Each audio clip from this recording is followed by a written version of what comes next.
Halo, selamat pagi Pak Wawan dan semua yang mendengar.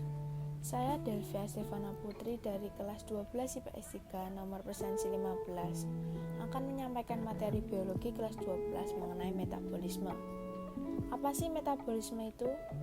Metabolisme adalah proses mengubah makanan dan minuman yang Anda konsumsi menjadi energi dan menggunakan energi tersebut sebagai bahan bakar untuk menjalani berbagai fungsi di tubuh.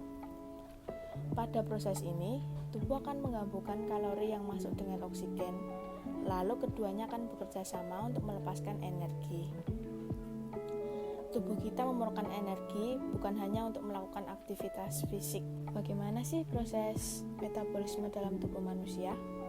Setelah kita mengonsumsi sesuatu, maka sistem pencernaan tubuh akan menggunakan enzim untuk melakukan beberapa hal, yaitu memecahkan protein menjadi asam amino, mengubah lemak menjadi asam lemak, mengubah karbohidrat menjadi gula sederhana seperti glukosa.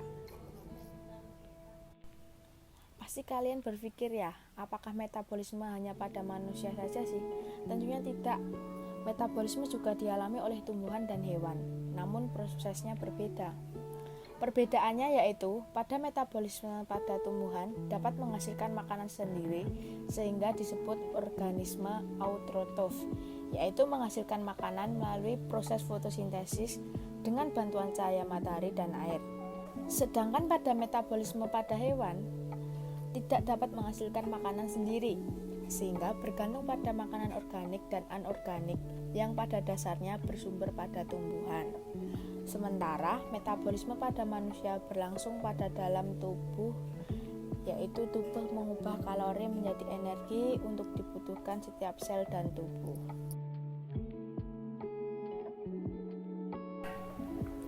Nggak terasa kita udah selesai ya ngomongin metabolisme.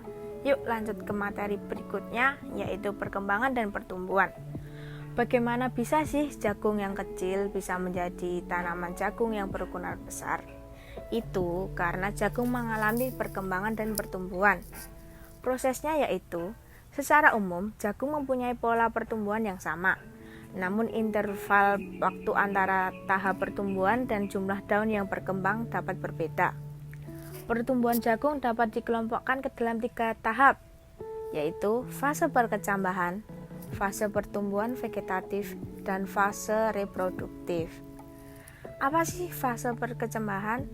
Fase perkecambahan yaitu saat proses imbisasi air yang ditandai dengan pembengkakan biji sampai dengan sebelum munculnya daun pertama. Selanjutnya, apa fase pertumbuhan vegetatif? Yaitu fase mulai munculnya daun pertama yang terbuka sempurna sampai tasseling dan sebelum keluarnya bunga betina atau silking. Fase itu diidentifikasikan dengan jumlah daun yang terbentuk. Dan yang terakhir adalah fase reproduktif, yaitu fase pertumbuhan setelah silking sampai masuk ke fisiologis. Pertumbuhan dan perkembangan jagung juga dipengaruhi beberapa faktor loh. Ada 2 faktor, yaitu faktor internal dan faktor eksternal. Faktor internal contohnya hormon yang mengontrol pertumbuhan dan perkembangan. Dan selanjutnya faktor eksternal adalah contoh kondisi fisik kimia lingkungan seperti panjang pendeknya hari, temperatur, sumber nutrisi, dan pencahayaan. Jadi dapat dikatakan bahwa pertumbuhan dan perkembangan adalah hasil dari interaksi antara faktor internal atau potensi genetik dengan faktor eksternal atau kondisi lingkungannya. Maaf ya kalau agak gugup-gugup karena dikejar waktu ini guys. Jadi ya gitulah, tapi nggak apa-apa, aku seneng kok adanya BHB gini. Yuk selanjutnya kita bahas mengenai metamorfosis belalang. Jenis metamorfosis belalang adalah tidak sempurna karena serangga ini tidak mengalami tahap pupa atau kepompong. Belalang dianggap sebagai salah satu hama bagi tumbuhan, tetapi keberadaannya tetap penting karena mampu menjaga keseimbangan ekosistem sawah. Karena metamorfosis belalang yaitu proses perubahan bentuk belalang yang melalui 3 tahap, yaitu seperti yang ada di gambar, yaitu fase telur, fase nimfa, dan fase belalang dewasa. atau bisa disebut dengan imago. Ngomong-ngomong, dari tadi kita bahas tentang serangga terus ya. Yuk kita lanjut bahas ke hewan yang lebih besar. Yuk kita bahas tentang sapi yuk. Bagaimana sih pertumbuhan dan perkembangan sapi? Pertumbuhan dan perkembangan sapi sama dengan manusia loh. Yaitu pertumbuhan sapi dan manusia diawali dari sigot yang disebut dengan fase embrionik. Fase embrionik merupakan fase yang dimulai dari terbentuknya sigot sampai berkembang menjadi embrio. Nah, pada tahap ini sigot yang terbentuk dari proses fertilisasi antara sperma dan sel telur mengalami pertambahan jumlah sel akibat pembelahan secara mitosis.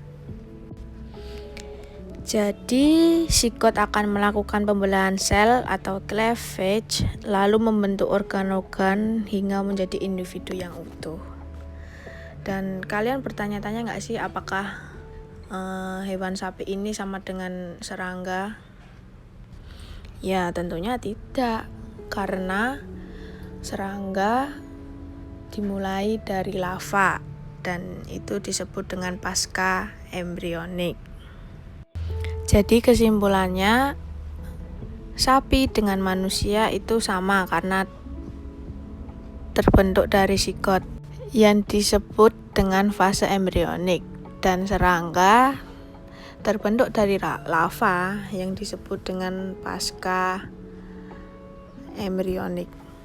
Tidak terasa ya, kita udah banyak membahas tentang pelajaran biologi. Dan terima kasih telah menyimak sampai habis. Saya Delvia Stefana Putri pamit undur diri. Terima kasih.